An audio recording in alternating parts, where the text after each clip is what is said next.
Telangana Congress has set the stage for a national caste census. గుడ్డ పోరగాల ముడ్డి చూడడానికి పనికిరాదు ఈ కులగణన సర్వే నార్తే గిక్కున్నాడు భారీ బతుకులు జడ. In a historic and revolutionary move, Telangana has unveiled its groundbreaking caste survey. Fake. This survey provides an unprecedented look at Telangana's demographics.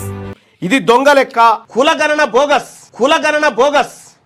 81% మంది ఇది బోగస్ అని చెప్తా ఉన్నారు. However, Telangana boldly demonstrates that Congress delivers on its promises and that real change begins when we empower our marginalized communities. ఈ లెక్కలు కులగణన తీసుకురాలే. 1,75,000 మంది దళితులు చనిపోయారట, 21 లక్షల మంది బీసీలు చనిపోయారు. ఓసీలు 16 లక్షల మంది పుట్టిరట కొత్తగా. ఈ నివేదిక దొంగ లెక్క. ఇది నిరసనగా ఈ పేపర్లను తగలబెడతా ఉన్నా